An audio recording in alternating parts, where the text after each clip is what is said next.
Hey, thanks for joining us here on our ninth installment of Buster's Glitch Ass Gaming Podcast. I'm Tony Flowers, and of course, I'm here with my co-host Oscar, the fucking warrior. What up, dude? Hello. Got real it close to the mic for that one. says here you've been pretty busy around the. I mean, it looks like you've been pretty busy around the house, man. What the? hmm Yeah, tell me about this. It's time for me to start eating my burrito. I'm just now, kidding. now that we're recording, start shoving it Yeah, down the gullet. now that we're recording, I waited specifically for this moment to whip out the burrito. All right. So my week, I've just been doing projects around the house, helping the wife.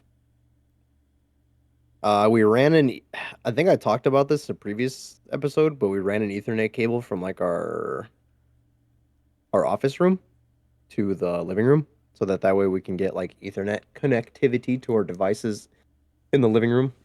Yeah, I don't We remember. were just I don't remember if you uh mentioned it on the show or just to me, but you mentioned like punching a hole in the fucking wall to get her yes. through and everything. Yeah.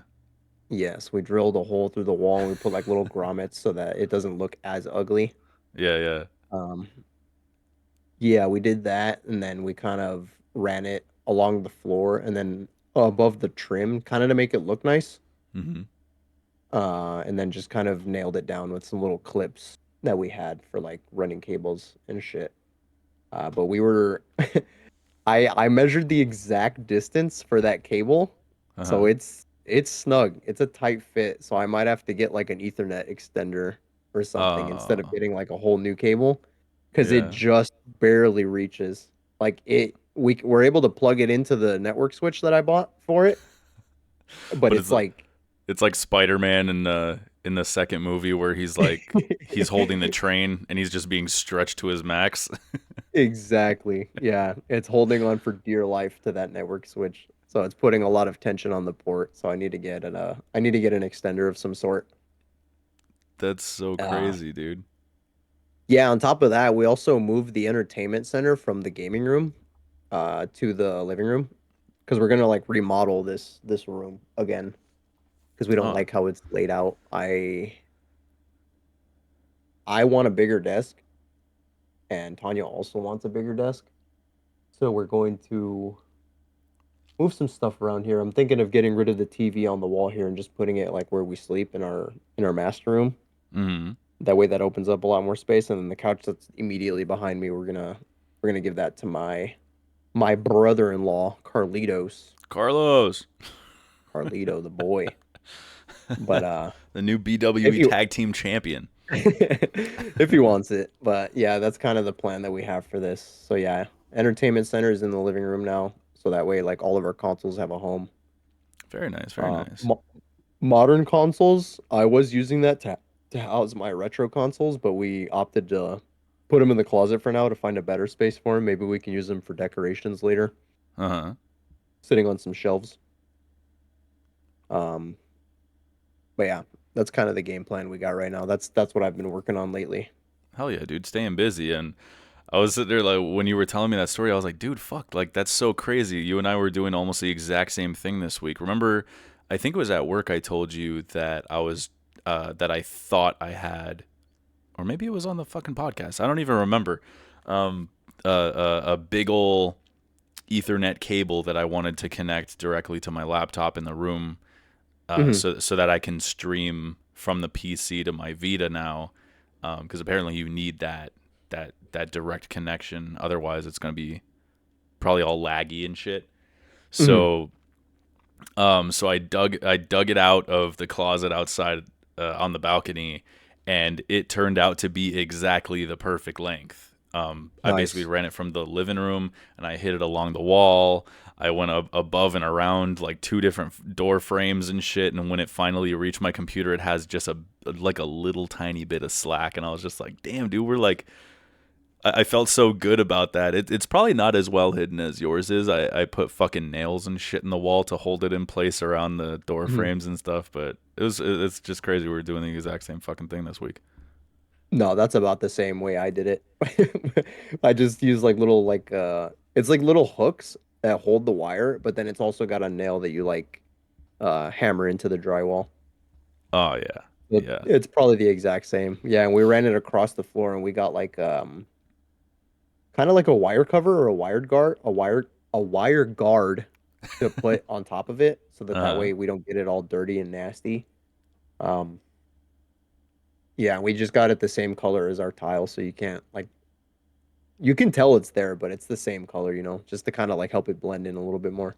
Yeah. Hell Yeah. yeah, dude. Yeah, mine kind of stands out when you really look at it. It's like super gray against a white ass wall, but Yeah, I think I did a pretty decent job for an absolute novice, complete derelict. I did all right, I hell yeah, think. dude. We do what we Um, can. but yeah, other than that, like I wanted to throw it out there. We're on fucking Spotify now. Um, I got us on Spotify. All of our episodes thus far are out there, complete with timestamps, at least for I think from episode 2 onward. Uh, when we had Trey on the show with us in our premiere, we were just kind of all over the place, and I was like, "Fuck timestamps. Let's just leave this one alone."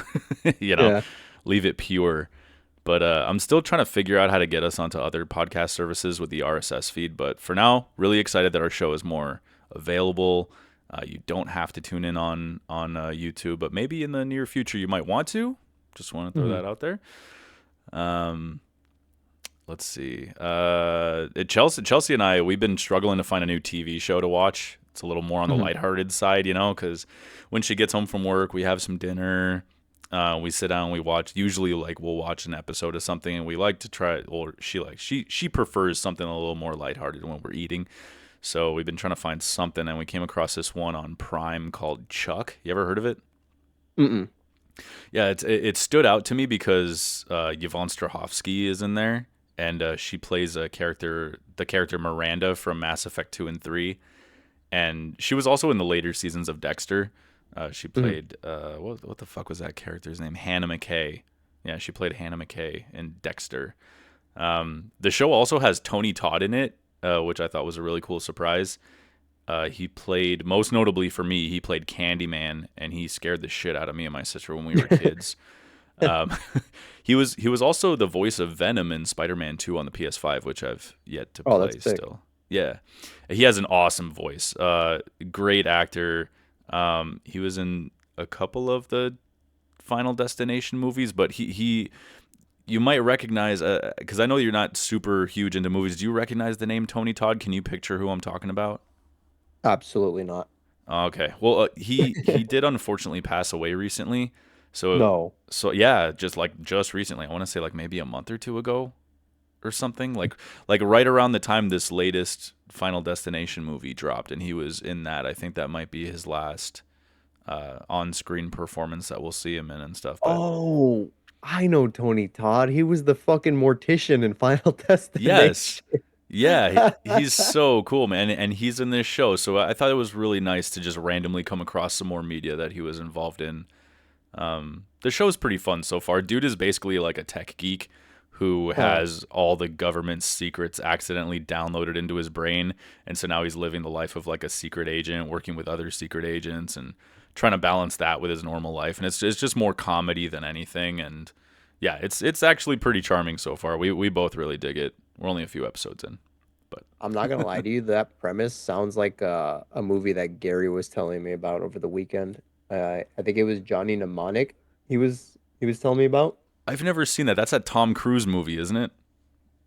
It's got Keanu Reeves. I'm not sure if it Oh, has really? Tom Cruise. Which one am Yeah. I thinking of? Yeah, okay, I know which one you're talking about now. Fuck, what was I thinking of? But the premise sounds very similar, where like Keanu Reeves's character has like an implanted chip or something in like the back of his head, and like he has like these government secrets or some shit like in his mind, and he's like the most sought after like or the most wanted criminal, I guess, because he's got like all these like secrets and shit in his brain. That sounds like a more serious toned version of what Chuck is. So it's basically like, yeah, one's super lighthearted and one's One's more very serious. okay, yeah. That Yeah, does sound action vaguely oriented familiar. film. Yeah. 90s, right? Came out in the 90s?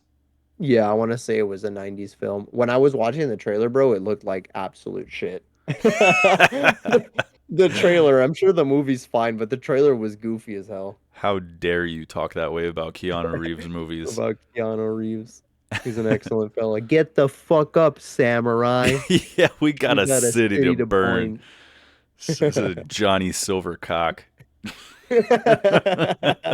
I don't doubt that his cock is silver as well. How did Dude, we get onto this topic? I don't know. You really need to play that game though. Cyberpunk, it's phenomenal, man. Like it really is I, a great game.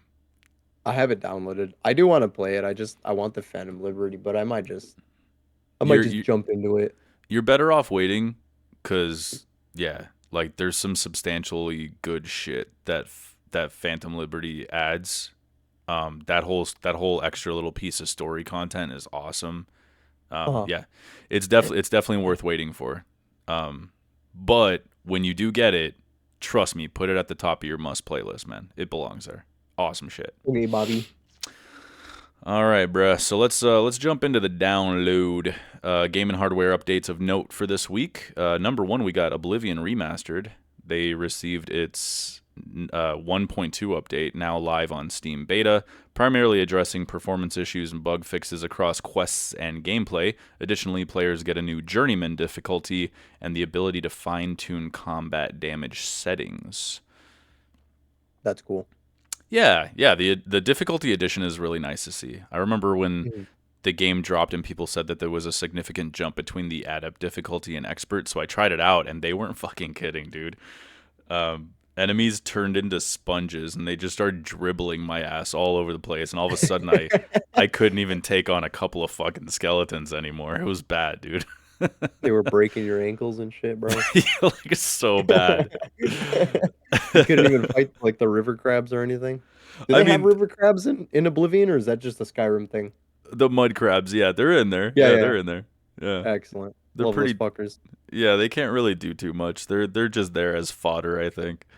Um but yeah, so it said that it addressed some performance issues and bug fixes. I didn't have any performance issues or bugs that I can remember during the, I don't know, like 15 or so hours I played, but fixes are always Hmm. welcome. That's cool. Um, Very nice. yes, of course. And it's just Yeah. it's one of those it's one of those games that I'll eventually be in the mood for again. So when I want to jump back in, it's nice to know that it'll be even better than it was before. So that's cool. Si, Very cool. senor. So What do you journeyman is a difficulty between adept and what was it? and Expert? and expert, yeah. And then if you wanted to even further, you can like fine tune your Fine tune. combat damage settings. So that's really cool. You can just kind Actually, of yeah. make the game like custom, like basically create a custom difficulty setting that's just perfect for you. So that's awesome. That's really I cool. love that. Yeah, that's actually really cool. I wish more games had stuff like that. I think the latest Doom did something like that too, with like you can speed the game up or slow it down Hmm. to make it easier or harder and shit like that. I don't know. Yeah, I agree. More games should do that. That's pretty cool. What do you got for number two here, buddy?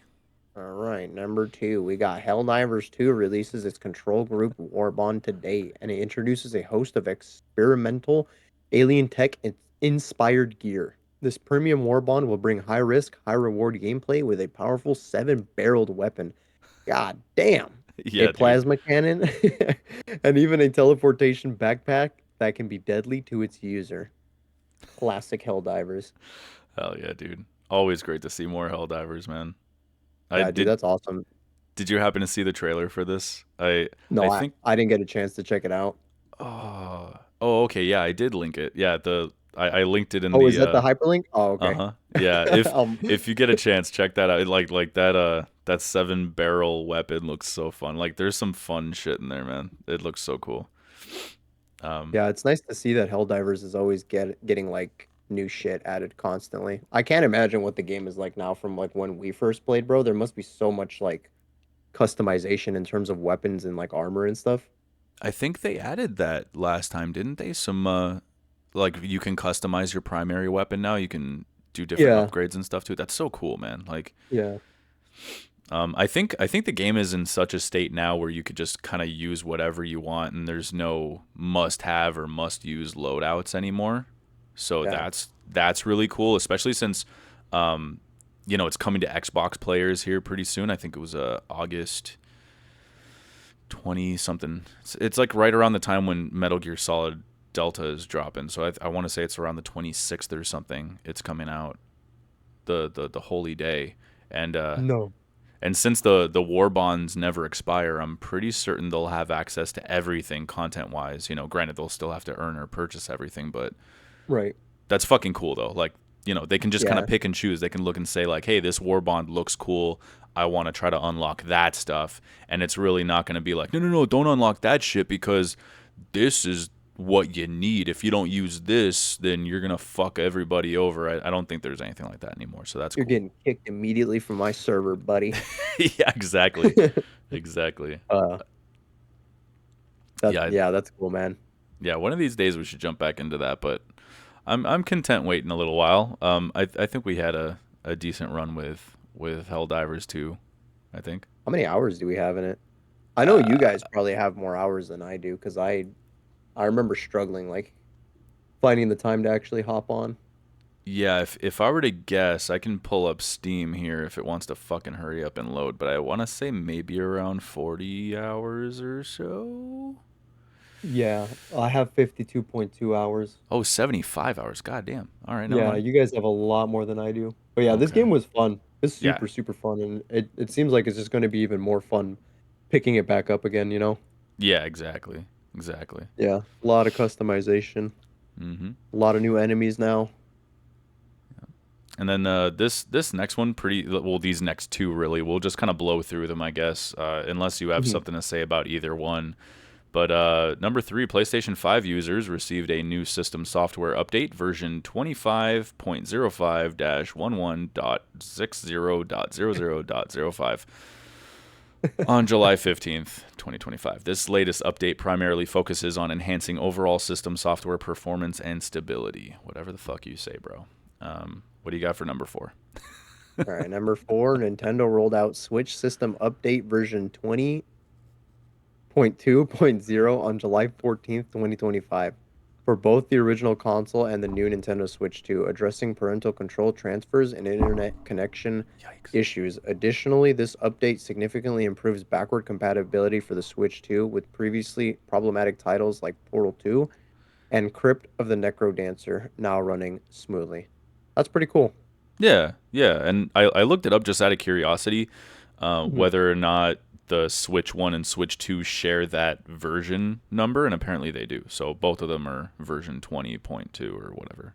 So Keeping the Switch one alive. yes, sir, yes, sir, sir, sir. All right, should we move our butts down to the release radar? Yeah, I was thinking we can just kind of like we can rush through this, like just go through everything. And once we get down to the end of the list, because it is kind of long, there's a lot of releases. Mhm. Then if any of them stood out to us in particular, we can just do a quick little like, hey, this one's out. Yeah, this one. You know. Yeah, Yeah. that So works for me. all right, go ahead and sound off. I'm gonna real quick grab my Oh, bottle of water that's behind me. So I'll be right. your bottle of water. My bottle of water. All right, go ahead. I'll All be right here. right, July 17th, we got Bridge Construction Studio by Head Up Games coming out for PC, PlayStation 5, PlayStation 4, Xbox Series X and S, Xbox One, Switch, iOS, and Android.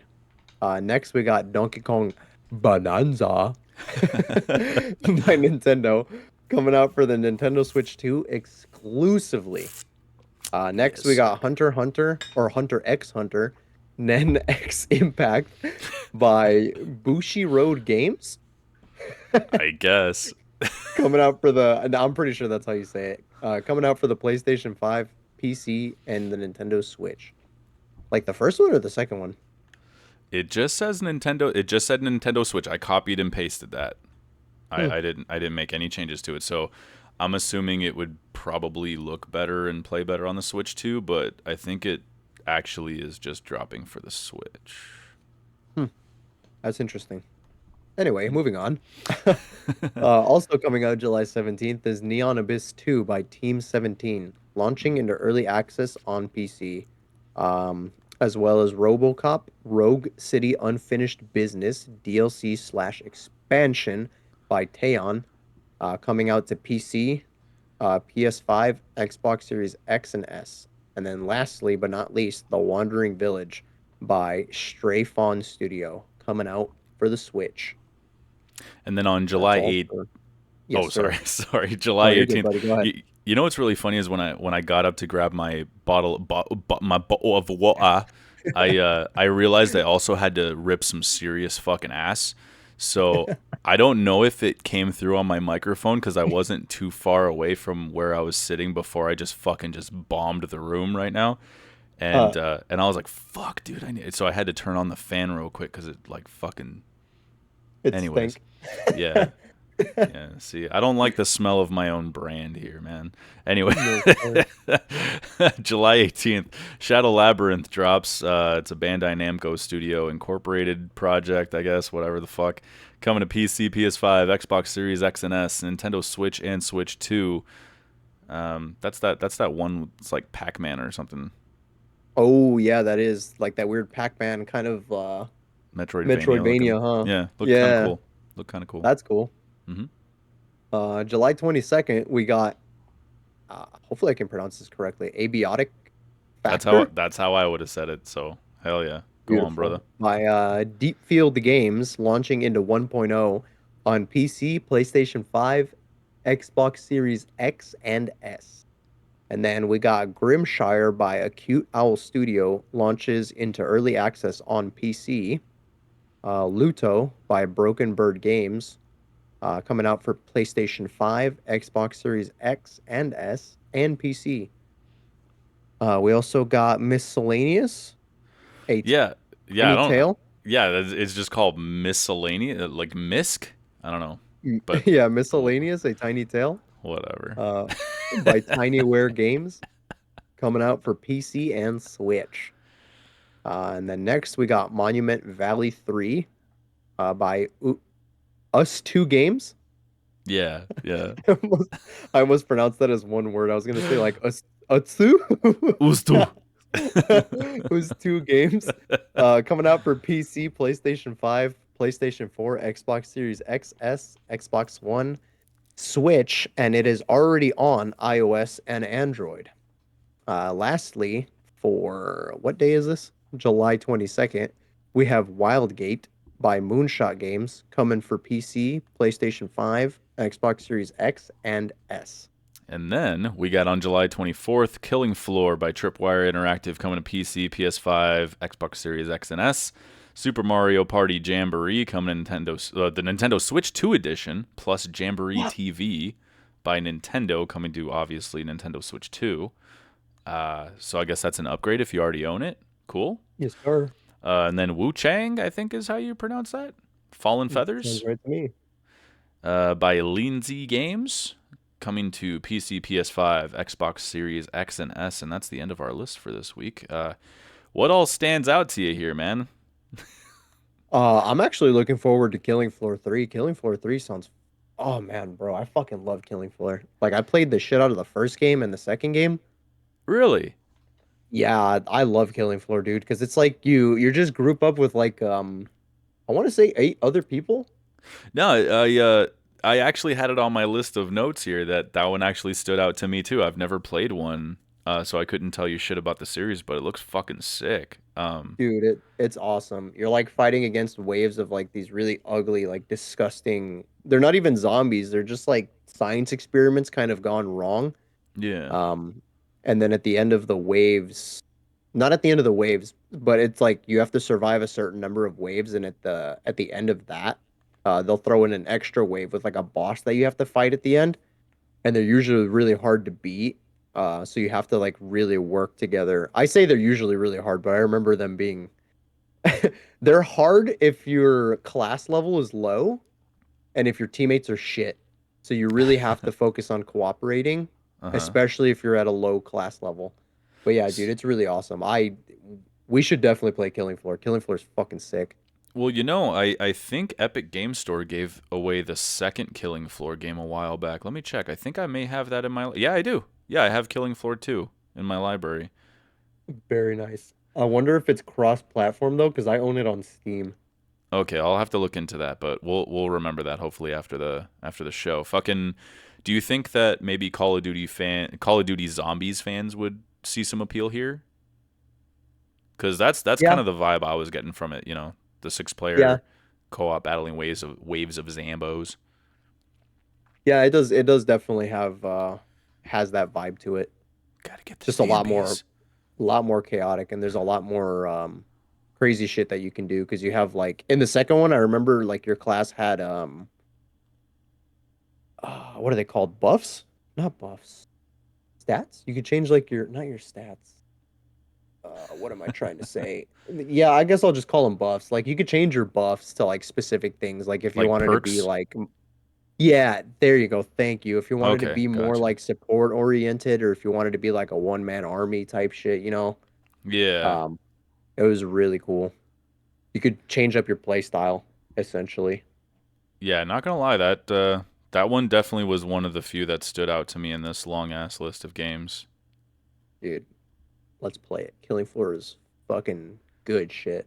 I think it's only gonna be like $40 or something. I don't know if you noticed that, but I kept the prices out of all the games this week because most of those were guesses. A lot of play like I wanted to provide like a genuine cost, something to look forward to, but most places don't even tell you what the fuck they're gonna cost until the day they're released. So The day I it's was like, released.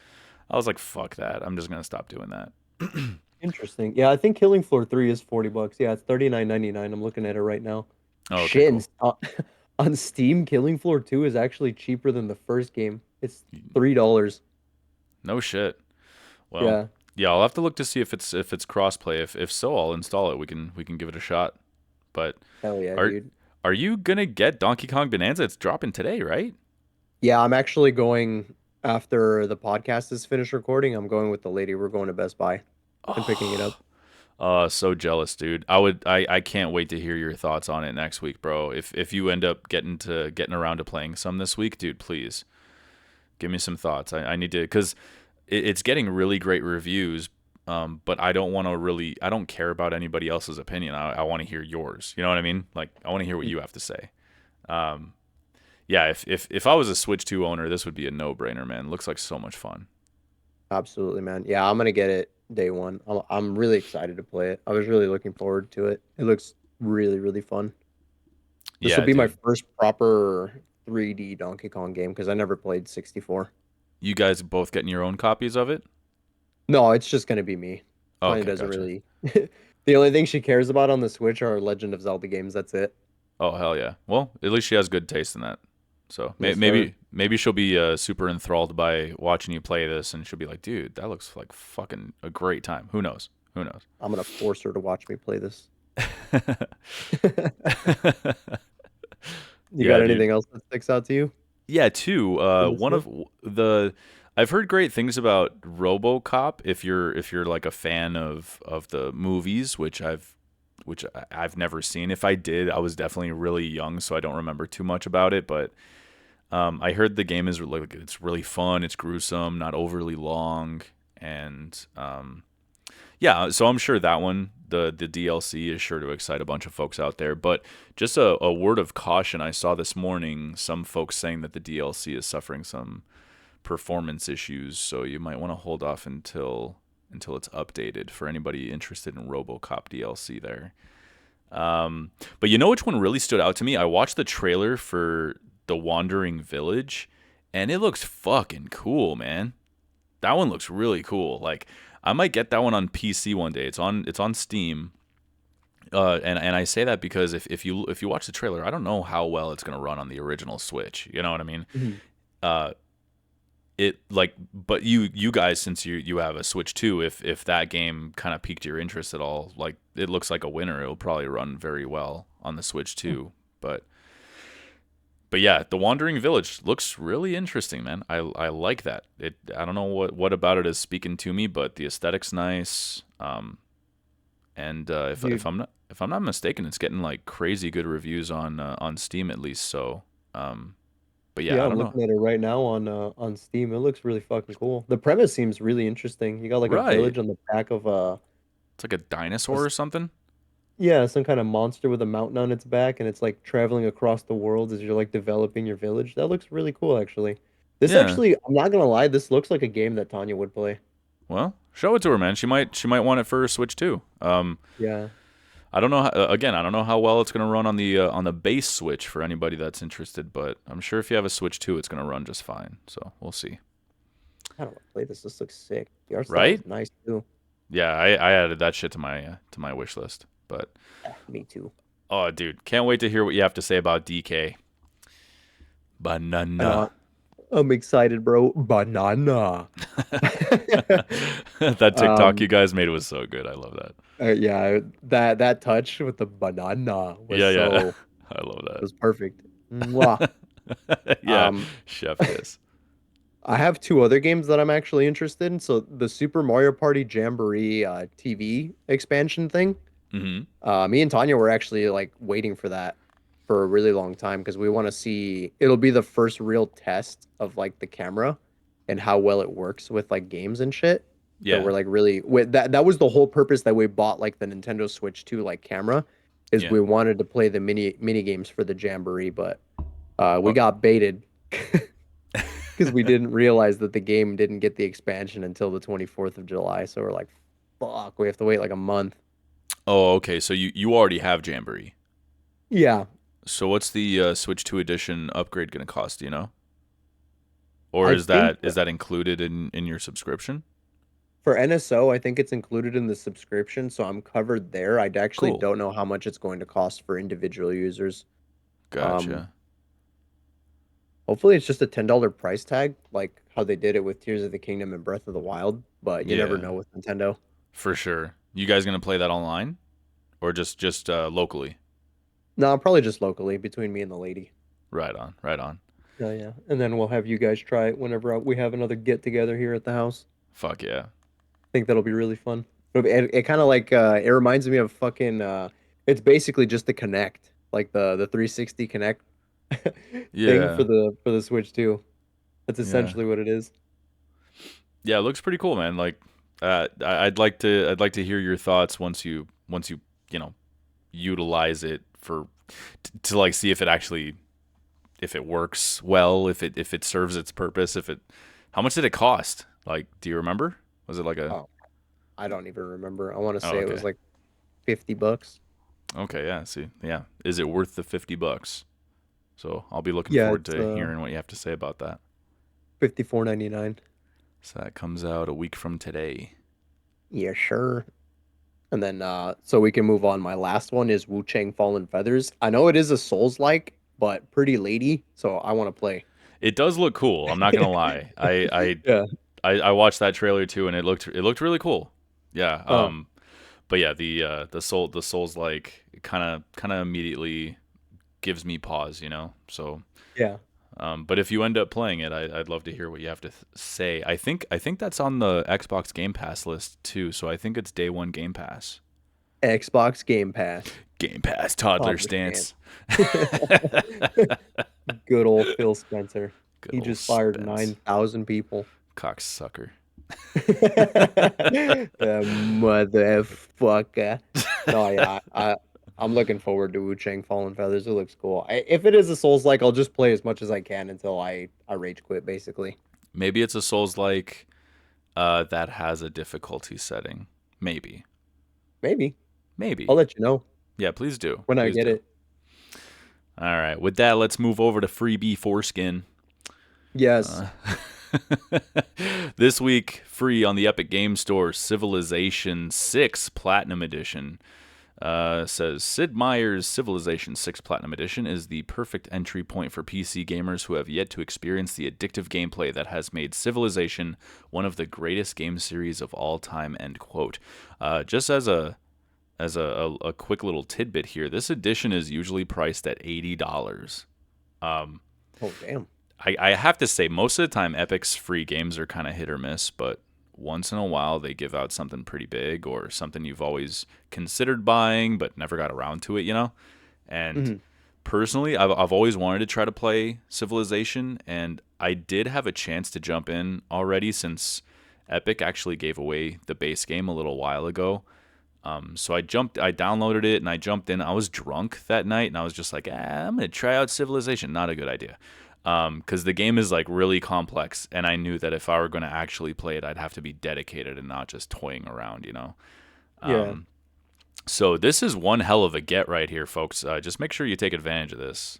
This will be free all week, and yeah. So this Platinum Edition, I think it comes with 2 expansions and 6 DLCs. I don't know if that's the entirety of expansions and DLCs that came out for Civ 6, but that's a hell of a package, man.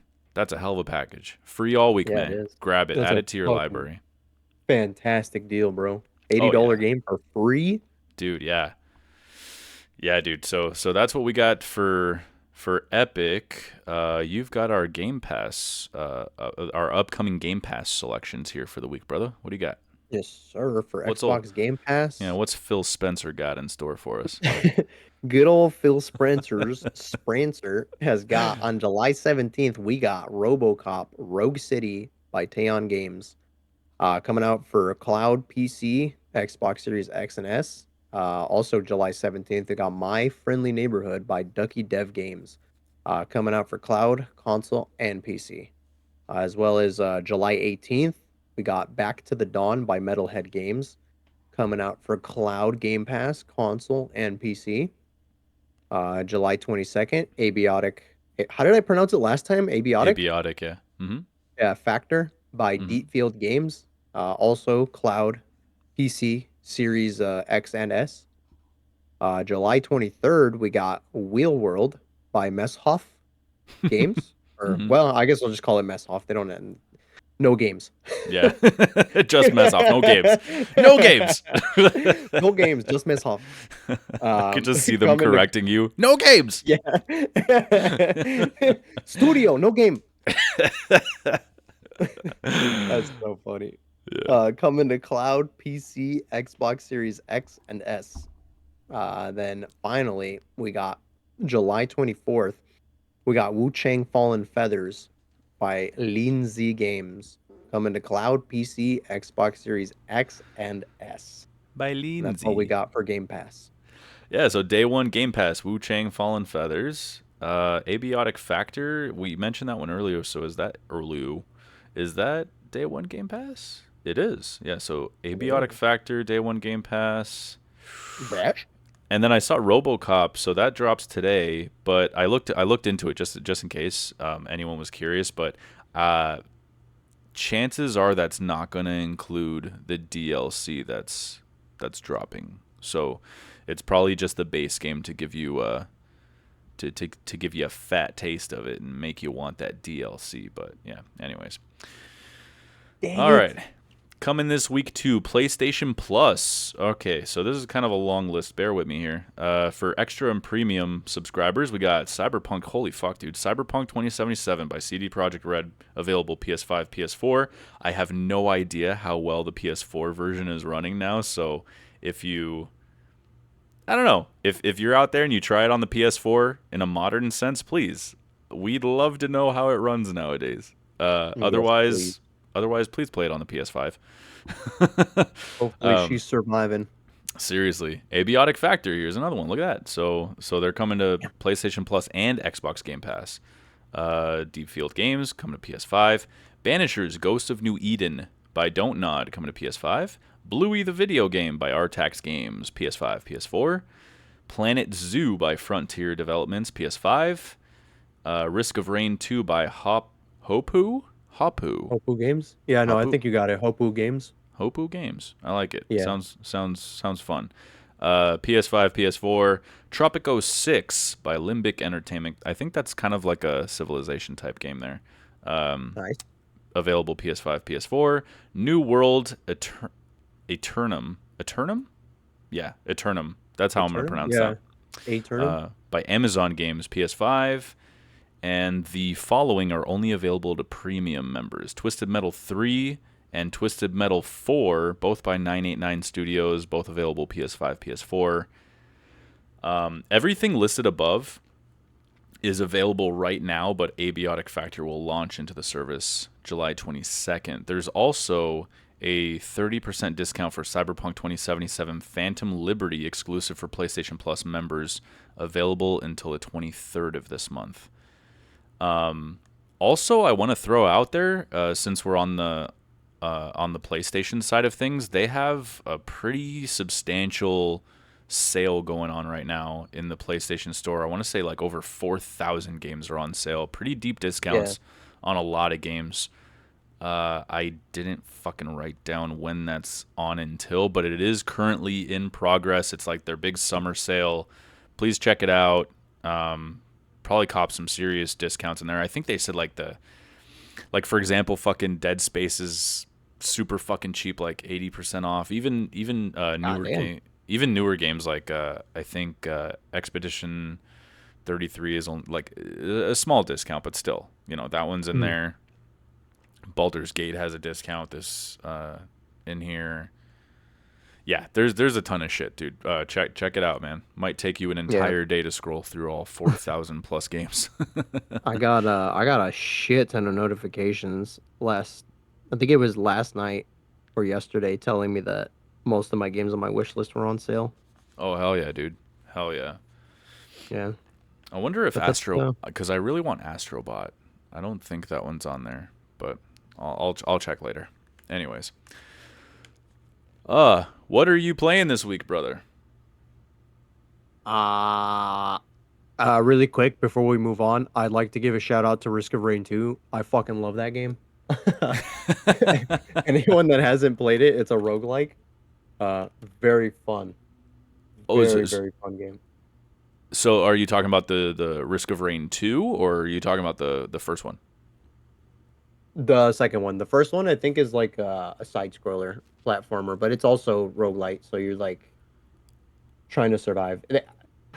It's very difficult to explain with words what Risk of Rain 2 is, but I promise you it's probably it's some of the most fun I've ever had. I have almost 100 hours in that game, bro. Oh yeah, looking at it right now on Steam, very positive reviews. Less than $10 right now. It's on sale. Usually priced at $25. It's on sale for $8.24 right now. Yeah, dude, I love Risk of Rain. Just had to give it a quick shout out before we move on. Huh? Yeah, it looks really cute. I dig it. Um, what are we playing? What are What you am I playing? playing? What the fuck are you Current, playing, bro? What are you playing current, as? Currently, I'm still playing Expedition 33. Uh huh. Last night I made some progress into Act 2. I Uh almost said huh. Chapter 2, but it's mostly Act 2. They added a new battle mechanic called the gradient counter, Uh huh. where certain enemies will do an attack that kind of slows them down. Um, but it deals more damage to your character. So like if you miss the counter on it, you're boned. Because most So of them will like one hit. Well, the way I am right now, most of them will one hit kill you, so you have to like counter it. But thankfully, like the slowdown allows the counter time to be. If to me, it feels like it's extended, okay. so it's usually pretty easy to get the gradient counters off. Um, So what else? these are boss fights or just like your No, everyday battles? no, your everyday battles, your everyday Joes. It's just a new mechanic in the in the battle system that they threw in. Because on top of the gradient counters, you have your normal like parries. Mm-hmm. Um, and then you have your jump. I think it's like a jump dodge, but it also allows you the opportunity to counter. So like before the enemy attacks you, a little symbol will flash at you that indicates that you have to jump the attack. And if you time it right, it gives you the opportunity to press R2, which fires your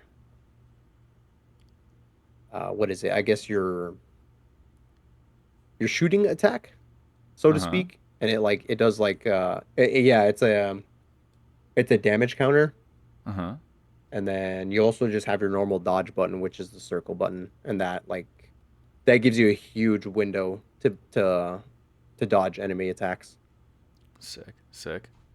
Yeah, so you have like different ways of dealing with the enemies and their attacks. It's really engaging. Yeah, the combat sounds so fucking cool in that game, dude. Yeah, sometimes when I get to a new area, I'll stay there for a really long time until I learn all of the enemy's attack patterns and until I can parry every single move perfectly. Yeah, it's also just a good way of like grinding XP because I that's something I love about like RPGs is just standing in one area and grinding out experience points so that way you're like busted by the end of the game. Oh yeah, and then you can just mop the floor with boss fights and everything. Yeah, boss fights, enemy encounters, just everything. Love it. Actually, funnily enough, I did get into a boss encounter in Act 2. Um, I'll try not to spoil anything, but it was like a giant knight type boss enemy that like attacked me out of nowhere. Dude, the boss fights in that game are so sick because like each boss will have like a second wave, I guess you could say. Like once you defeat it, once you deplete its health, it'll kind of go into a cutscene where it'll like take you to a different area of the stage, or maybe the boss will evolve in some way. So it'll actually get stronger in its second phase. This motherfucker pulled out a second sword while I was fighting him, and I was like, "Fuck!" And his health bar just started creeping up to full. I was like, "Oh no, my characters are like almost dead." And I was like, "Man, I'm about to get boned." But no, I was able to like. At that point, I had already mastered how to parry his moves. They're actually his moves were actually very predictable, thankfully. So like I didn't take too much damage. But yeah, he was like dual wielding swords at me, bro, and like just fucking me up. And I was just trying to keep my L and CL like alive as much as possible to That's deal big awesome. damage. It kind of reminds me of that meme I saw a while back. I might butcher it here, but it's just like when you beat a boss, but all of a sudden like the health bar goes back up, and all of a sudden the music has lyrics. Yeah, it becomes just more intense. Yeah, that's so Yeah, cool. man. Yeah, so that's kind of where I'm at in Act 2. And then uh to finish Expedition 33 up, they added another mechanic in so like you have an overworld where your characters travel and then you're given an option to camp for the night, which gives you the opportunity to upgrade your weapons and your Lumina points. And Lumina points are this thing that allow you to use more Pictos. And the Pictos are like little perks that you can add to your character that give them certain buffs. And you can like customize it. That's what the Lumina points are. Is like you normally you can only equip three, but the Lumina points allow you to equip them just as extra support. Hmm. Um, and that way you can customize your characters and do like many different things, like different battle styles, things of the sort. Like if there's a certain play style that you like, or if there's a build that you've found that's really like busted, you can just do that and play around with it. It's really cool. So on top of that, you can upgrade your luminas, you can upgrade your weapons, and then they added a new mechanic where it's kind of like Persona, where I guess you can interact with the characters at camp and build your relationships with them by having like a conversation with them. It's nothing too substantial. It's just like it's dialogue, but it seems like no matter what option you pick, you're going to increase your relationship with them regardless. But you have to make sure you do that every time you enter camp because I haven't I don't know what the benefit is yet of increasing your relationship level with the other characters is, but it is an added mechanic, it seems like, to it. Hopefully I'll learn much more as I advance through the game. But yeah, Yeah, that's kind of uh I was gonna say I'm really glad you brought that up because that's kind of the one main question I had about the game that I wanted to ask you is whether like how the interaction with your squad mates went about. Was it more dynamic, like when you guys are out there in the world, they're sitting there talking to each other and you, or is it more like when you're at camp, you have kind of like a maybe a dialogue wheel and you can be a total cunt to them if you want or something like. mm, But yeah, you totally answered my question, so that's cool. That's yeah. awesome. Most of the Actually, except interactions for that. between characters are like through cutscenes. This is the only other time I think where you really interact with each other I gotcha. Gotcha. Gotcha. at the camp. But yeah, the camp is just a rest area where you heal up and upgrade all your stuff. Fuck yeah. Yes, sir. That's Fuck yeah. Expedition 33. That's where I'm at. Hell yeah, dude. Yeah, I really want that game. A lot of people saying game of the year, man. So who knows? Who Yeah, I'm knows? enjoying the hell out of it so far. I love it. And then Do I says you're want to also talk about playing Xenoblade Xenoblade 2? Chronicle 2. Yeah. You still playing that? Of course you Yeah, are. I'm still chugging through it. It's honestly not a chug. I've just been kind of It's your comfort I food, don't- man. yeah, it's like a comfort game for me. I really love the battle mechanics. I can't get over it. Like it's so fun. You have like two styles of battling your enemies. So like there's the driver combos, which are like physical status effects, I guess you could say, where like it'll be a break and you can chain a break. I'm not entirely sure what the break mechanic does because it doesn't entirely stop enemies from fighting you. But it is like a status effect that you add to the enemies, and then you have topple, which chains from break. So you do break first, and then you do a move with the topple status effect. And the topple status effect actually does something. It actually knocks down the enemy for a specified amount of time, which disables them from attacking you essentially. So it gives you time to just beat on this, beat on the monster until it gets back up. But you can extend the stun duration by chaining launch into topple, and that launches the enemy into the air. And then finally, you can finish the driver combo by smashing them, and that just slams these motherfuckers into the ground, bro. It's so funny because when you do it, you slam them so hard they kind of like bounce when they hit the floor. You make them bounce like a ball. So But can you uh, like restart a new chain of combos after that? Like after they bounce? yeah, you can do that infinitely as long That's as you so can. crazy. Yeah, as long as you can land the break status effect, because some enemies are immune to break. But there's like items that you can get to negate the negate the resistance, so you can always just constantly hit breaks on the enemy. It also depends on your teammates, like the Hmm. AI, if the AI chooses to use the move that has break associated to it. That's Because awesome, dude. yeah, love it. So not the blade, the driver combo system is awesome, and then like something else I love about the combat is the blade combos, because that also adds like another dynamic, bro. That one's a little bit more complex, but it essentially adds like status effects to the monster and Uh-huh. like ceiling effects. So like if a monster is known to um apply status effects like seals, which prevent you from attacking or using your class arts or your driver arts. Hmm. Um, you can use the blade combo system to kind of negate that. And it also depends on like there's elements of your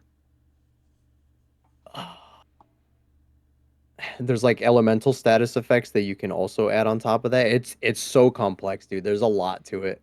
It's actually very difficult to explain in one session because yeah, so like yeah, it's really fucking cool because on top of the blade drivers, you can add the fucking the driver combos, bro, and the driver combos work with the blade combos, like giving you more effects to it, you know? So it's like a Yeah. multifaceted like attack system, and like when you fully at first it's kind of a pain in the ass to learn because it's so much, but once you get it down, bro, it's incredibly fun to customize all these different things about it and like to find like specific combo chains that you can like go into and like dealing with different enemies. Uh yeah, because they have like different resistances and shit. Yeah, it's really complex, but it's so fun. Yeah, and with that level of complexity, does that mean that each time you play the game, you can pretty much play it in a different way each time? Yeah, I'm current. Every time I've played, bro, I constantly learn something new. That's cool, man. And you know, in Yeah. in case you didn't already know, our boy at work, Chuck, he's a huge Xeno, I think Gears and Blade Oh, series fan. At the very least, he's a huge Xenoblade fan. I think he may have played the Gears games too, once upon a time. But damn. you could probably geek the fuck out with him. Yeah, I didn't even know that. That's awesome. Yeah, he loves Xenoblade. I think he said one of them. I forget which one. What a great friend is like his favorite game of all time. Yeah, man, I'm telling you, the series is so good. Like at least one of the three games in the main like storyline will be one of your favorite games of all time, guaranteed. Yeah, I want to say it was one of the Gears games. Did you ever play the Gears ones too? No, I do want to play them, but I it's one of those situations where it's like the games are so old, I don't know if I'm going to enjoy it going back to the old version, so I'm kind of Yeah, hoping that Monolith Soft acquires the rights to remake them for the Switch. yeah, Um, or maybe Square Enix just blows the dust off of them and remakes them for like the PlayStation 5 or something, you know? yeah. I'd be really happy for you guys if that happens.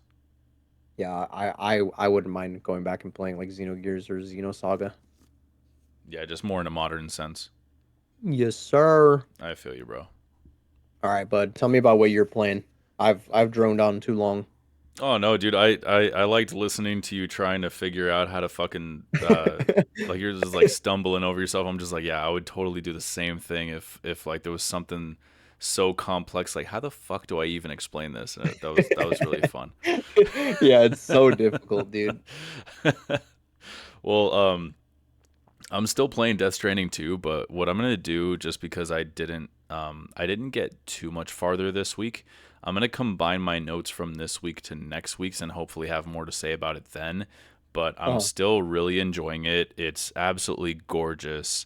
The last time I remember feeling this way about like a game visually, like something visually stunning, was probably Alan Wake 2, and I still think that game is probably one of the best looking games available in the fucking in any ecosystem. Fucking Alan Wake 2 is absolutely insanely gorgeous, and Death Stranding 2 is right there, if not better in terms of visuals. It's mhm. I came across this area that's a complete looker. I'll talk about it next week more because, like I said, I didn't get too much farther, and I hope to get further this week and have more to say about it. But what was funny is I tried playing it on the treadmill and it went surprisingly well.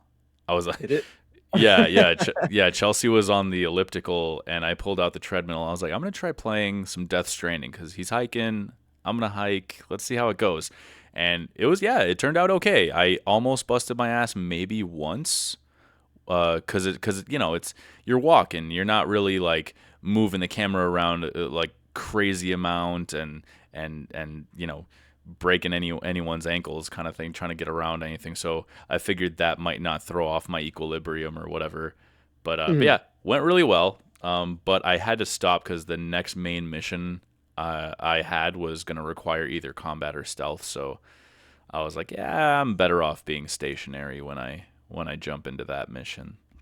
Yeah. But uh, but yeah, aside from that, you and I, uh, we jumped into some tabletop simulator this past Tuesday, and Let's some more.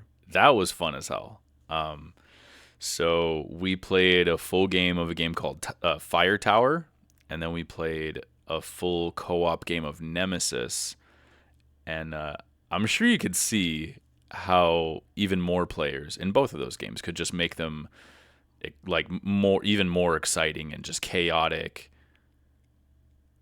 Like, Yeah, bro. Absolutely. Like Nemesis was fucking awesome. There was so much to it was really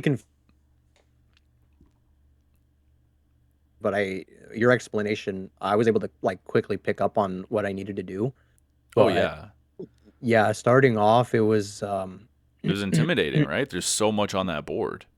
yeah, not only like it was intimidating, but it was also really fascinating to see like how many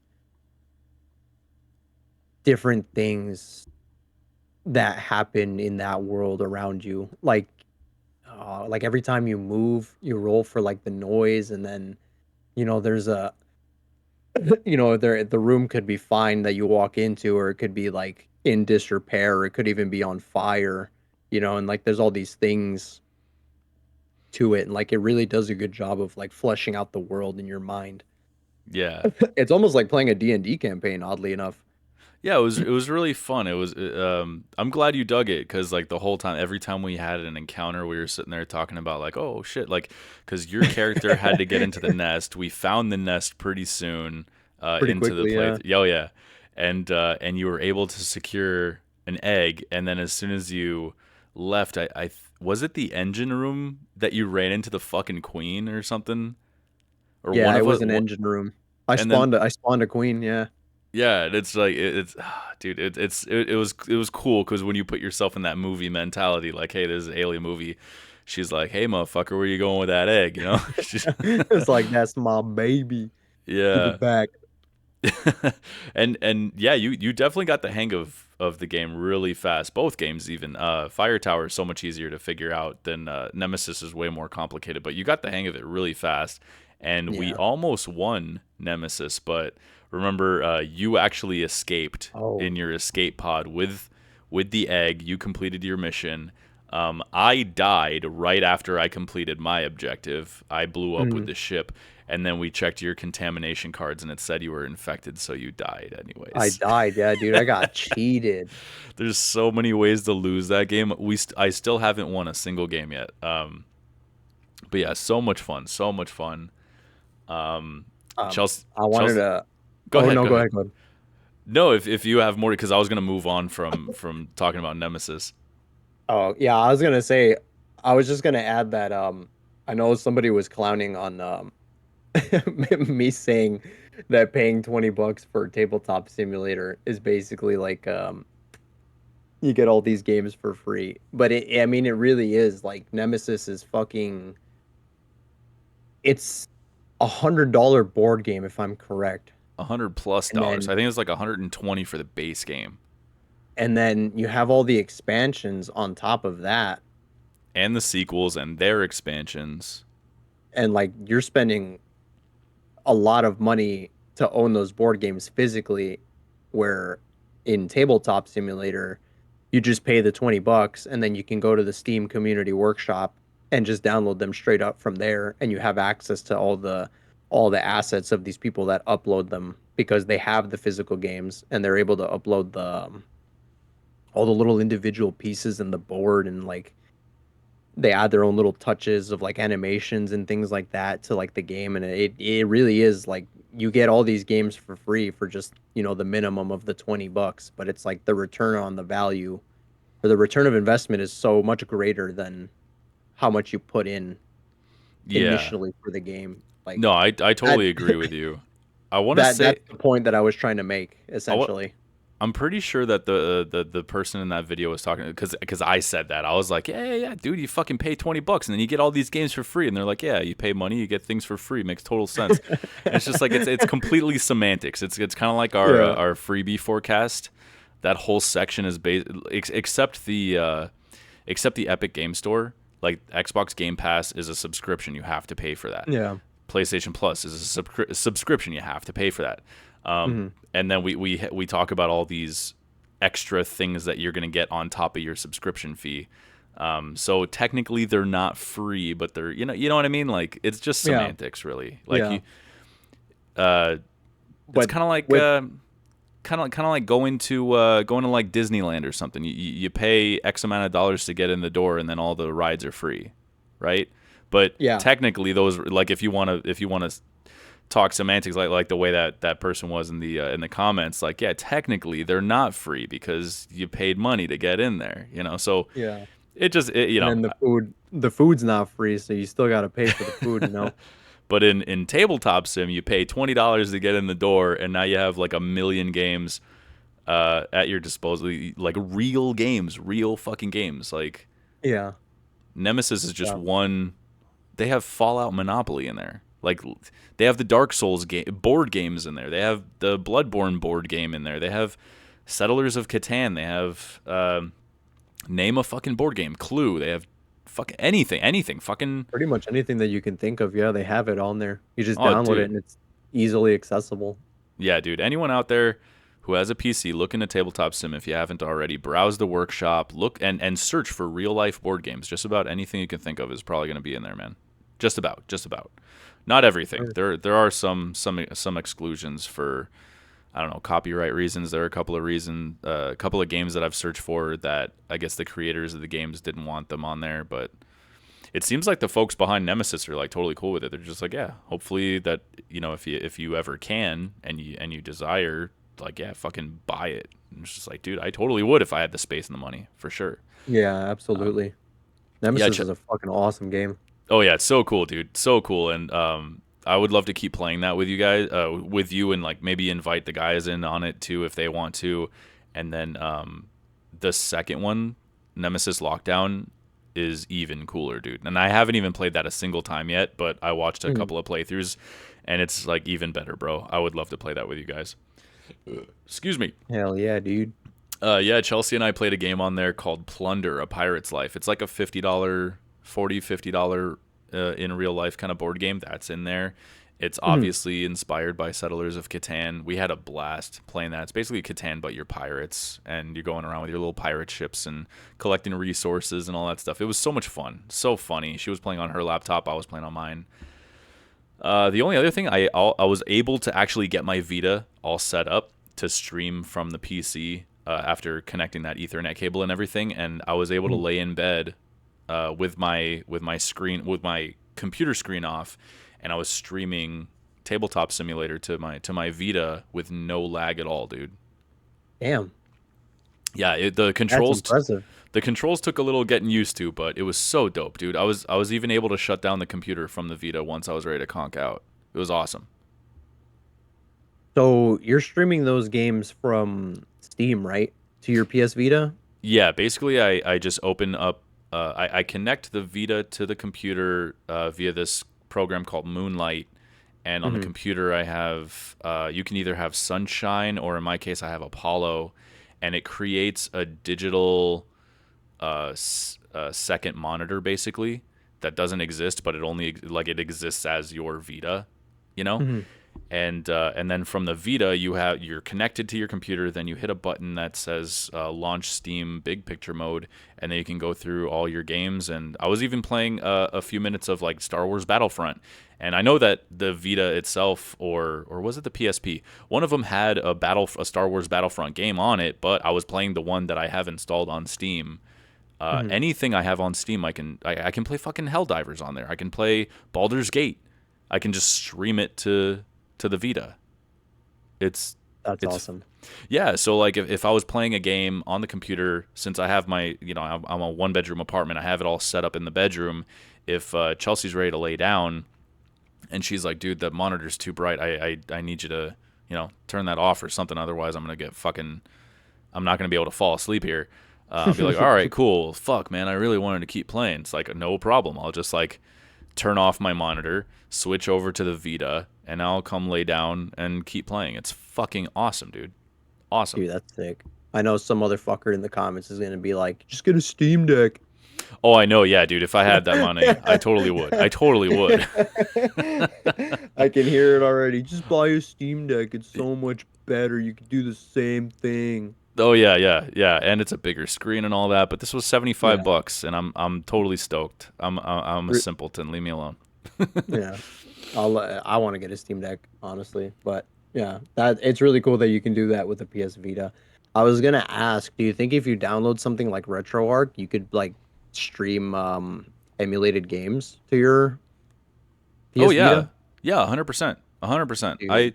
I don't really have much in terms of desire to go about like adding like ROMs or anything to it. I thought Mhm. like that's not really my bag, but I'd rather just like all I really wanted to do is have access to all my Steam games and maybe Epic. I don't know if it'll work that same way, but if I have access to everything from my computer to just stream it to my Vita, I'd be totally happy with just that. And then once in a while go through the Vita store, and I know like you have to add money on the website or something, but Mhm. you can still technically I think buy games from the store. So once in a while I might grab Really? one.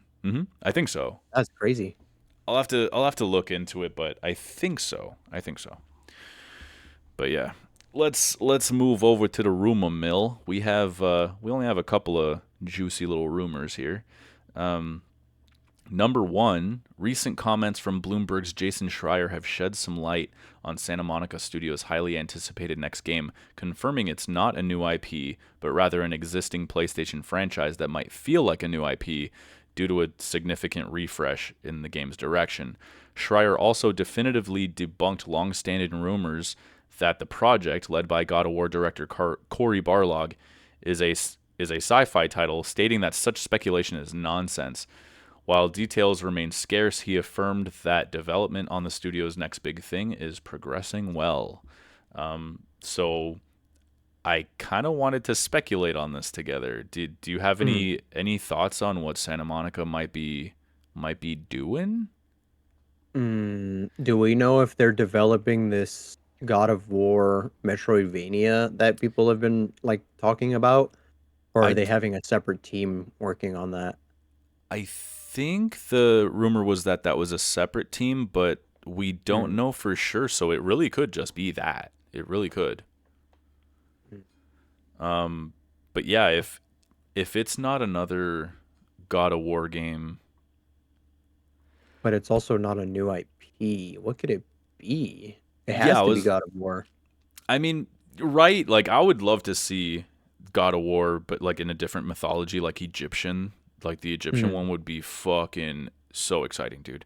Yeah. Um, but like if it's not that, I was trying to think of some dormant Sony franchises that I would love to see make a return. SOCOM came to mind, but I would love to see them come back, but I don't think Santa Monica and Barlog's talents would be best utilized in like a multiplayer focused game like that. Mhm. But then I thought of Siphon Filter. Have you ever played Siphon Filter games on the PS1 or anything?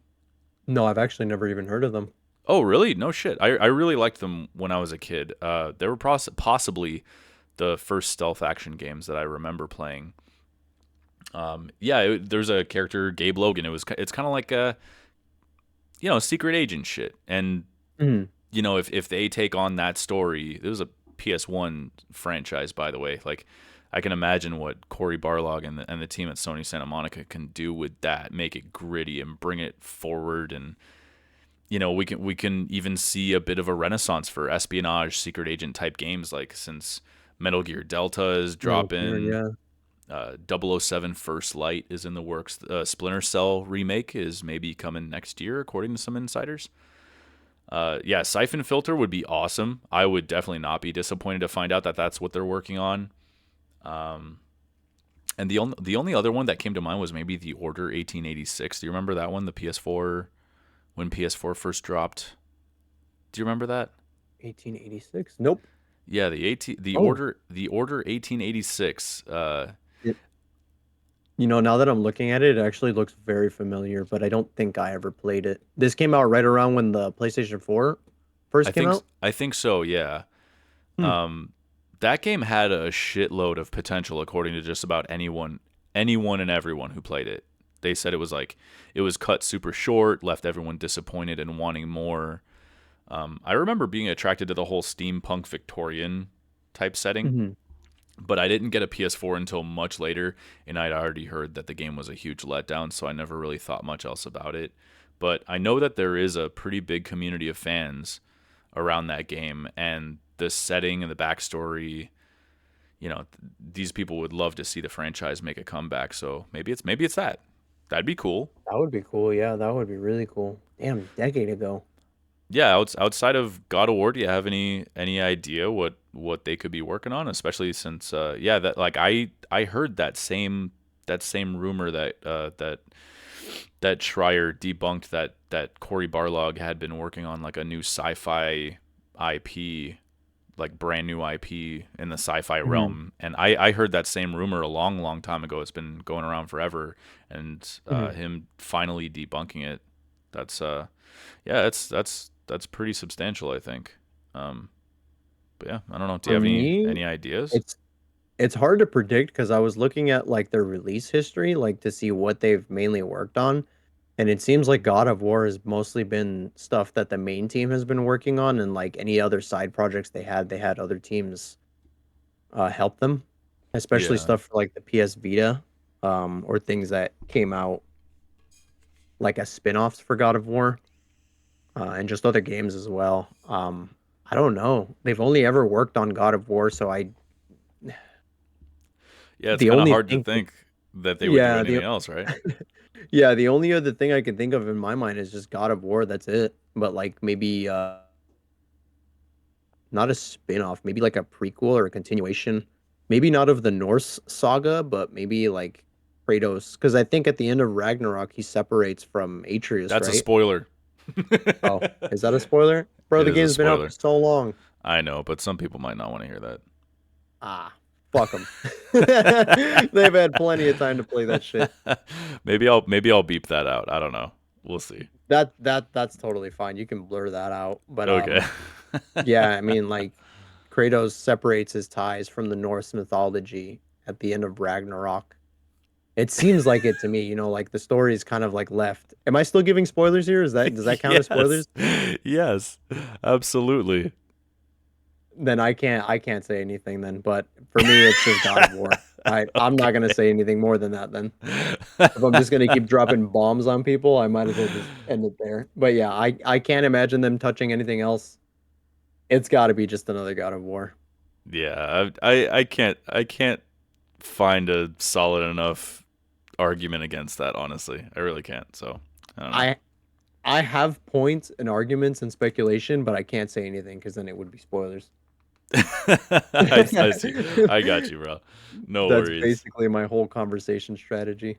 All right. So in that case, uh, I'd love to hear what anybody else out there has to say. Like any kind of any ideas what these guys are working on. Um, Pl- yeah, Please love to drop speculate. spoilers in the comments. Yeah, spoilers. Let's do it. spoil, spoil that shit in the comments, please. People have had how long has Ragnarok been out since 2022? I couldn't tell you honestly. I'm like, Let me fuck, look has it it up. already been that long? I don't know, but Yeah, 2022. People have yo, had 3 years to 3 years. play this game, so spoil that shit. All They have right. no excuse. It's on PlayStation and Steam. Truth, truth. Yeah, it's readily available. So yeah, Yes. maybe I'll leave the spoilers in then. So since you want to plant that fucking flag, I'm, bro. I'm planting the flag. All right, let's do it. All right, All what do you right. got for number two, brother? For the next rumor, we've got prominent industry insider Nate the Hate recently shared insights on Twitter indicating that Nintendo Switch 2 is set to receive substantial support from third-party developers. He suggested that many major publishers, including names like Capcom, Sega, Ubisoft, and Bandai Namco, are currently holding back announcements for their Switch 2 titles. This strategy is potentially aimed at allowing Nintendo to reveal these games, possibly during their heavily rumored but not confirmed end of July Nintendo Direct, in order to maximize their impact and showcase the new console's capabilities. Um, my hopes for this is if they do have a Nintendo Direct, I hope all of these creators, developers, publishers, I hope they have new titles for the Switch and not just ports of other games. Yes. Or maybe if they have ports and then new games, that would also be okay, but I honestly this is just me. I couldn't care about ports from any of these guys, honestly. Except for maybe Bandai Namco, but I would honestly rather just see new IPs from these guys for specifically the Switch 2. No, Well, you. maybe not specifically, but like, like maybe they're thinking of maybe they're thinking bringing a lot more of their newer titles to the Switch 2. Like maybe that's their future strategy game plan for this console. Yeah, I. You took the words right out of my mouth, dude. Like now that the Switch 2 can actually carry some weight, I think it would be very beneficial for Nintendo to show that their new console isn't just going to get 4-year-old games ported over, but that new, Yeah, unreleased games are coming to the Switch alongside PC, PlayStation, and Xbox. absolutely. Yeah, because then that kind of puts Nintendo in the same spot as these other game companies. Whereas before we kind of like we thought like, ah, just Nintendo's Nintendo. They're off doing their own thing. So like, and they with that strategy, they have been doing pretty well. Aside from Yeah. all all the heinous things that they've been doing legally. But still, so this news is definitely not only exciting, but it's very much needed, I think. Yeah. I think for the Um, Switch 2 especially because the Switch 2 didn't have much going for it at launch besides like a couple ports that are right. already Nintendo IPs, but like those just got like a can of fresh paint. Yeah, day one adopters of the Switch 2 need to know that their investment in the ecosystem is going to be rewarded with, plenty of great games to look forward to and to choose from. Yeah, so and obviously a killer upcoming catalog would also attract new Switch 2 buyers. Um, Hell yeah. And there is stuff in the future coming for the Switch too, like Metroid Prime and then like Duskbloods, the From Software game. Like that one I'm really looking forward to. But other than that, mhm. there's really not much. So this Nintendo Direct could shine some light on a lot more titles to look forward to on the Switch too. Yeah, it could be a huge one, but like you said, I just don't want to see them announce a bunch of Nintendo-made Switch 2 exclusives alongside a shit ton of ports that everyone's already played years ago elsewhere, you know? Yeah, like I don't give a fuck about FIFA or like NFL, bro. Yeah, like it was kind of cool to Yeah. see that like the Switch, like even though it was weak as fuck compared to the other available consoles at the time, it still got some decent ports like The Witcher 3 and Doom, for example. But like Yeah. if during Nintendo's next direct they're like, "Hey, we're bringing I don't this, we're bringing, I don't know, fucking I don't know, God of War Ragnarok. It's a 3-year-old game. You know what I mean? Like, hey, we're that getting would God be of War interesting. Ragnarok. You know what I mean? That would be so disappointing. I would hate to see that. That would be interesting. I Um just pulled that out of my ass because it's fresh in my mind. But like, it's a game that's Yeah. been available elsewhere for years at this point. It's just like I don't want to see that come to your Switch 2. I Yeah. want to see brand new reveals, brand New new, titles. yeah, like Duskbloods. That was a good call out right there. That's a great one. Yeah. Yeah, there is Um, definitely stuff to look forward to. And now that Donkey Kong Bonanza is out like fully, I think that was the whole reason why they didn't really showcase a lot is because I think that's their like flagship title for the Switch too, where like for the original Switch it was like I would say Breath of the Wild, but that did come out for the Wii U as well. yeah, So I would say more Mario Odyssey. That was kind of like their flagship game for the yeah, I'd agree with for the that. console. The one that everybody kind of just associates it with. Donkey Kong Bonanza seems to be this game for especially for the Nintendo Switch 2, especially knowing that the team that worked on Mario Odyssey also worked on this game as well. Yeah, yeah, unless you count Mario Kart World in Oh yeah, there. that's true. Yeah, that's true. That's also a flagship title. Yeah, yeah, But that's definitely moving consoles, man. But yeah, 3D Kong and then 3D maybe another 3D Mario, but we got to see what they have yeah, in the works for 3D Mario. But yeah, it would be the perfect time to announce something like that. You know, a new 3D Mario, maybe even a new Zelda game potentially. Like oh, dude, yeah. I know Uh, we technically got Tears of the Kingdom back in what 2023.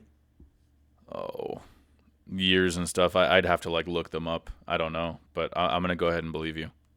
Yeah, I think it was 2023, so that one's pretty recent. Echoes of Wisdom was a nice Yeah, little in between. I love Echoes of Wisdom, man. But I honestly, from Nintendo, I would love to see more games in that style, like maybe Oracle of Seasons, yes, Oracle of yes, Ages. hundred Like getting percent. that treatment would be fucking awesome. Or maybe even just a new like Echoes of Wisdom game where you get to play as Zelda and it's more like really like puzzle solving and like and you have the ability to summon more monsters and more objects and like do more things with that type of gameplay. That would be awesome. That would be definitely. I'm Yeah. I'm I'm really excited for whatever their next direct is, whether the rumor of it being this month or if that turns out to be true or if it's later than that. Whatever their next direct is, I'm gonna be super excited for it. Yeah, Imagine super looking forward to it. imagine they don't launch anything until around the time Snake Eater comes out. Yeah. Just to steal the spotlight from Dude, Sony. fucking bastards from That would from be so Sony. funny. Oh man. Yeah, they're not gonna take my sunshine away from me, man. Like, No, if sir. if they if they drop the direct that day, I'm gonna be like, well, guess I'm not watching it. That's your baby, man. You wish that into existence. I did, man, and I'd like to say I'm gonna get it day one, but I got to make sure that it's gonna work. You know, like if reviews drop and they say that it's fucking trash on the computer, but it works good on the PS5, or if the game is just busted and it needs some time, I'll wait. I'll fucking wait, dude. I don't care. I don't want Hmm. to. I don't want to give money to half-assed shit. Fuck it. Yeah, But yeah. be selective. But actually, that's actually a good segue into our next story. Actually, giving money to half-assed shit. Let's see. News. Let's move over to the news.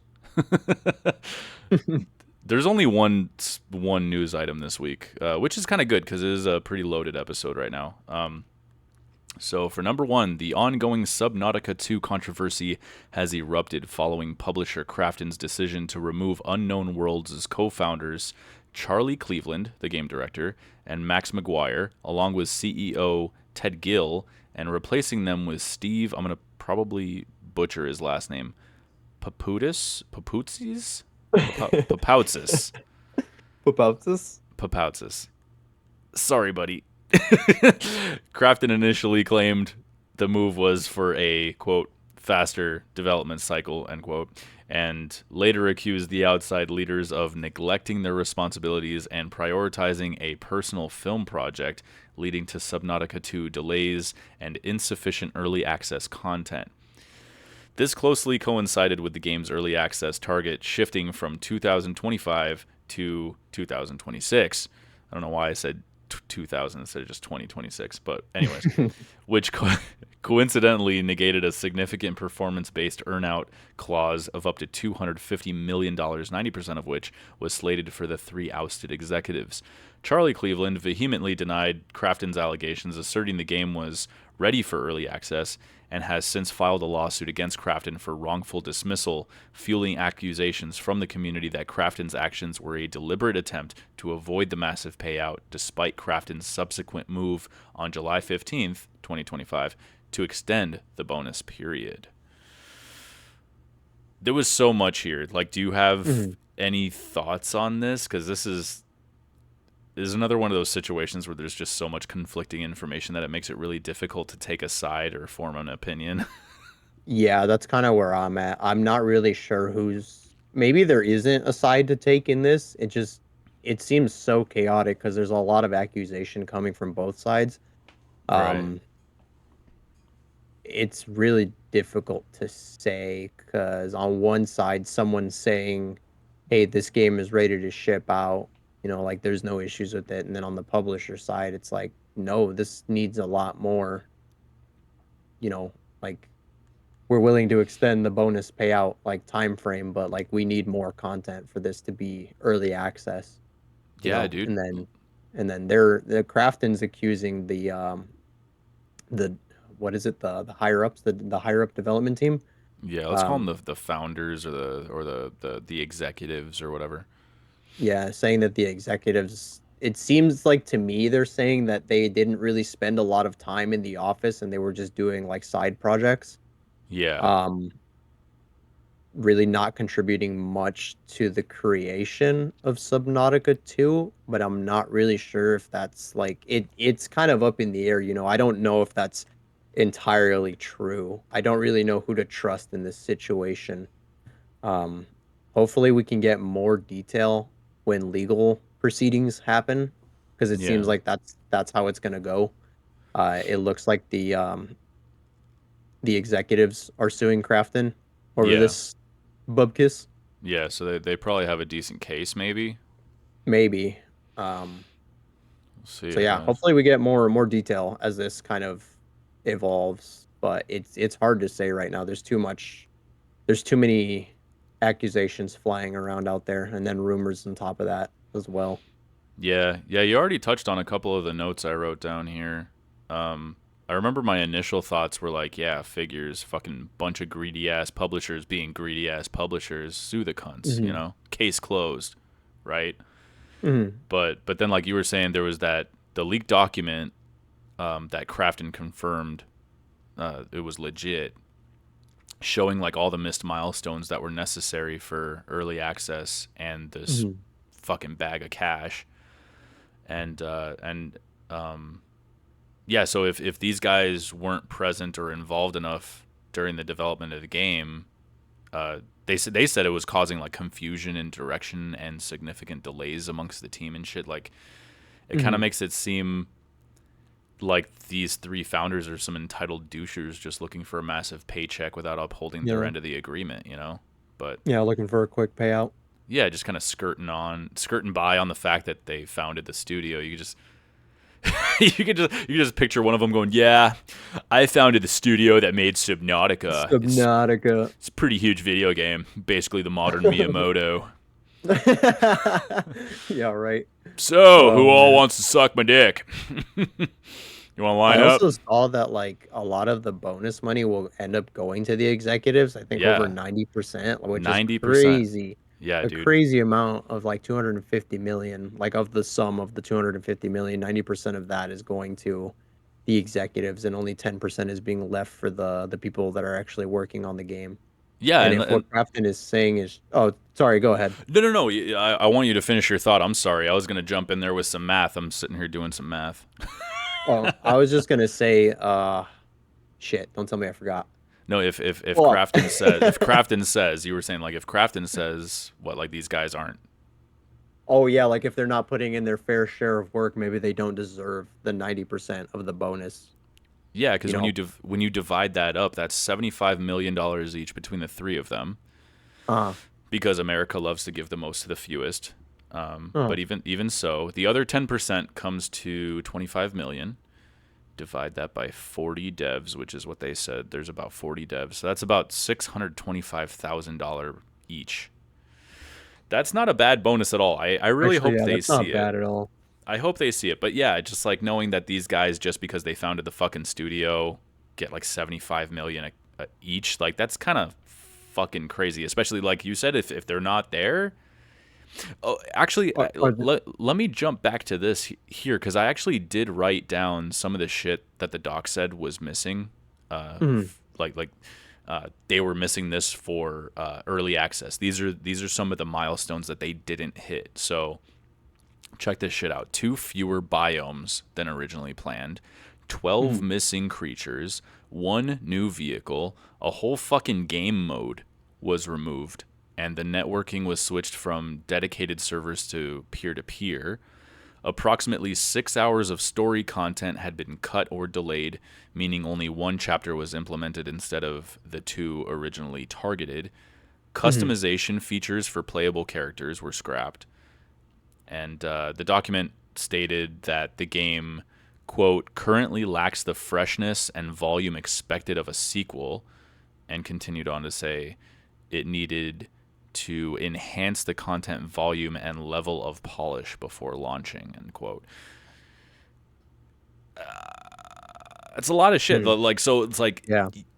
you're gonna get a $75 million bonus to make sure, but like you need to hit these milestones, and they didn't because what they were saying. One of them was too busy making a fucking movie. Like, bro, $75 million isn't just gonna fall into your lap. Like, you know, Yeah. You need to put in the work for that shit, you know? and they're not even really doing the work. They're just kind of like, right? Like, I don't Yeah. know, but in most situations, your boss is usually just pointing in one direction, and then the underlings go and do the work. They just kind of make sure Mhm. it gets done, and they do a little bit of behind the scenes stuff. But I don't And know. if what you're saying is true, in my mind, it sounds like they're doing a lot of throwing things away that they're working on. Maybe they just don't like the direction it's going in, or maybe they're not even working on it at all. Like they just completely missed the deadline. But Yeah, yeah, it seems like it's really chaotic over there, and it doesn't seem like a lot's getting done for this game that's just coming out to early access. You know, it's not even a right, full release; it's just early access. exactly. But yeah, it seems like nothing's really getting done. So maybe Crafton is in the right here in delaying the bonus It and kind of canning these guys. it kind of looks that way. Like what would really sway my opinion there would be like the staff at Unknown Yeah, Worlds, but none of them have made any statements yet from what I've found. Legal stuff. yeah, They nothing's don't want public. don't want to lose their job for flapping their lips around. So Hmm. I get it, but yeah, I'm interested to see the lawsuit details when that goes public. That ought to be juicy. And but yeah, it's kind of weird because your knee jerk reaction is like, fucking publisher, greedy The assholes. goddamn publishers again.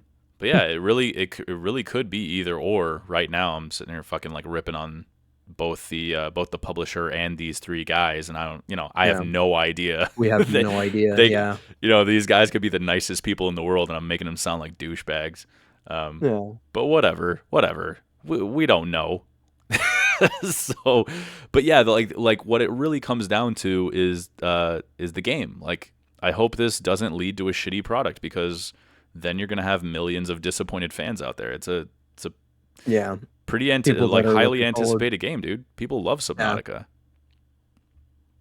yeah. They So still sing praises of the first game, yeah, and to have just this news coming out even before the early access of Subnautica 2 isn't really putting it in a good light, exactly. unfortunately.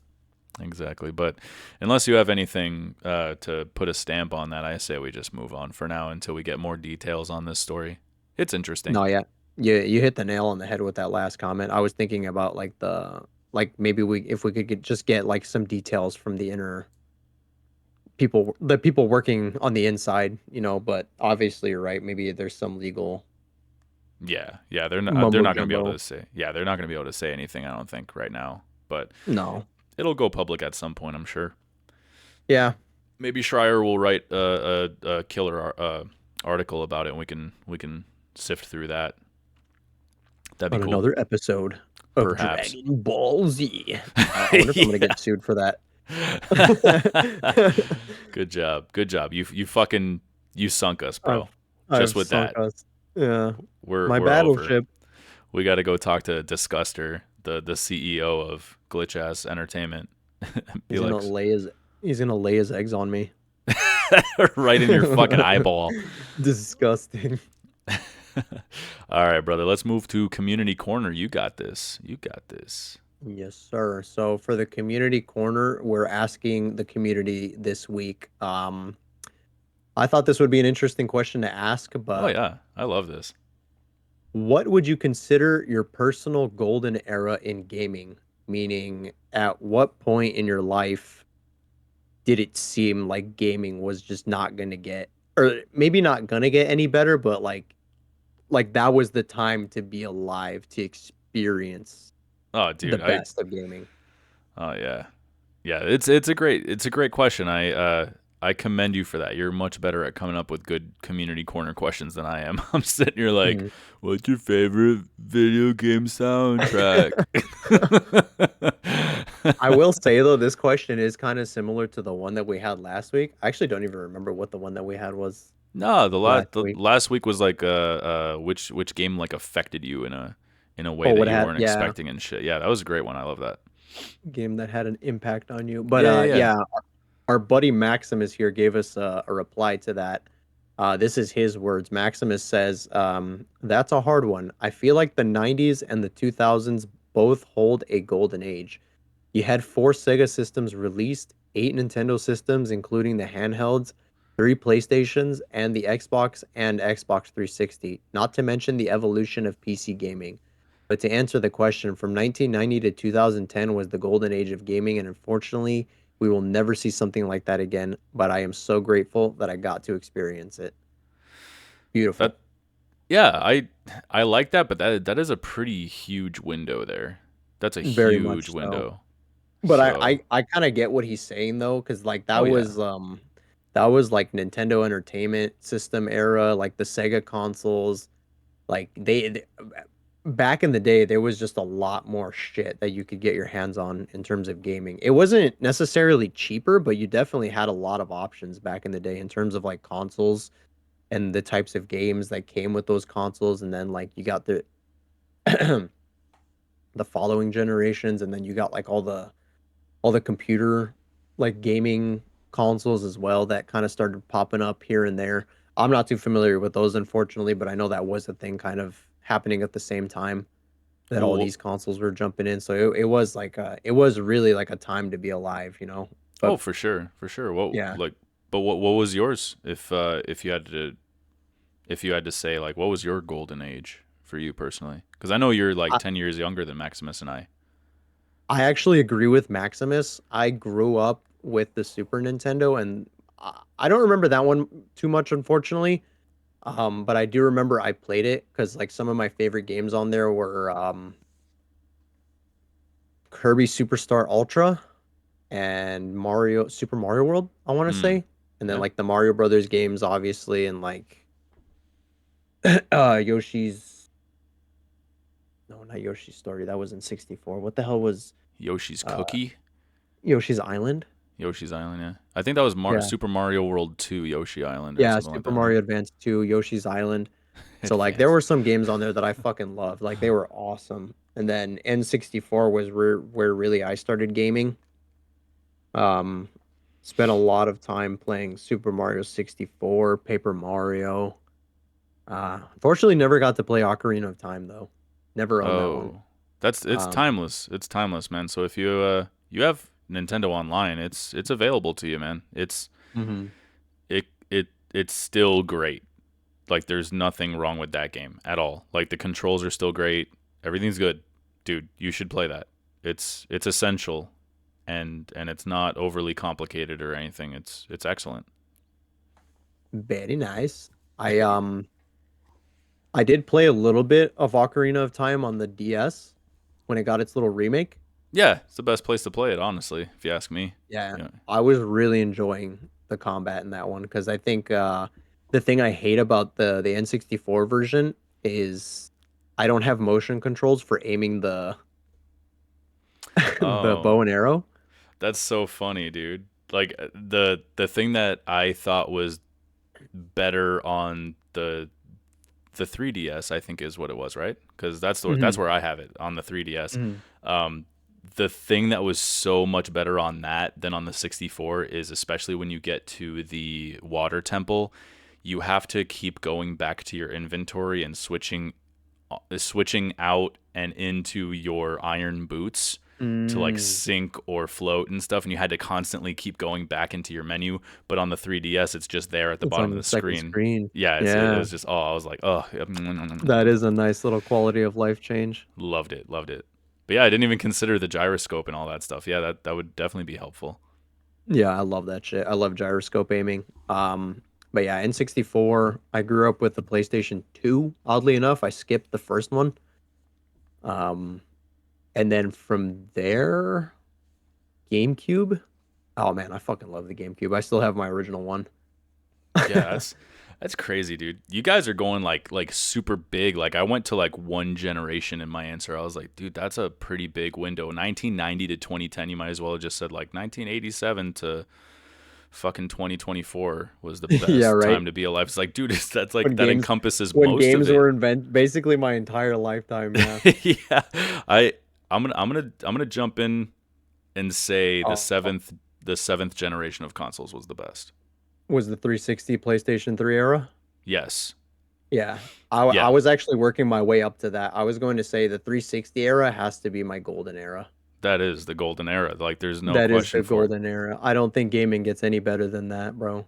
For me, Yeah. that personally, that is like the peak of gaming is the because you had the 360 that generation, you had the PlayStation 3, you had the fucking Wii, which was like it was entirely a gimmick, but the Wii had some of the greatest games I've ever played in my Dog, life. Honestly, bro. They were so chaotic and so fun with like just the gyroscope mechanic and like, oh my God, dude, it was amazing. bruh, like the 360 and PS3, like the Wii was cool for its own reasons, but in terms of games, which is why we play games, is for the games. Like listen to some of these are some of the most absolute bangers ever. You Yeah. had Metal Gear Solid 4, Halo 3 and Reach, Grand Theft Auto 4 and 5, Red Dead Redemption, the Mass Effect series, the BioShock series, The Last of Us, the first three Uncharted games, God of War 3, the Portal series, Batman, Arkham Asylum and City, Skyrim. You had Oblivion before that, and Morrowind for anyone who played those. I didn't, so I only counted Skyrim here. But Fallout Mhm. 3, New Vegas, Call of Duty 4, and Modern Warfare 2. Like, holy Oh, shit, dude. I was Like, gonna say basically the entire Call of Duty franchise is on that seventh generation from the third all the way I think up to to Black Ops 2. but like fucking Call of Duty 4 is what launched it into Yeah, the franchise it is now. If like, and that I was, oh absolutely. God, like being there for that, there was literally nothing, Y- nothing like There's playing nothing that Halo. replaces that feeling. No, Absolutely not. yeah, There's playing nothing that Halo or replaces Call the of Duty, feeling. Yeah, like on the you're three killing in it, the dude. Keep 360 going. days. Oh, Dude, it's so, and like that's what I think of when I think of that area. It's like I played in middle school with my friends and we would just sit there for hours playing Halo 3, Halo Reach, Halo ODST, bro. We were mm-hmm. playing Gears of War, 1, 2, 3, Yeah, I didn't even mention fucking Gears. That's another series. Yeah, Borderlands, Borderlands. Borderlands. Yeah, Yeah. Like it some of was a the crazy time to be alive. Mass Effect, like the entire trilogy. I know I've never played those games, but like I heard back in the day they were fucking amazing. and you'll You know, hear like it today too. They are fucking amazing. Yeah, and it that just makes like it like, oh man. yeah, when people say that they don't make games like they used to, this is what they're talking about. This generation.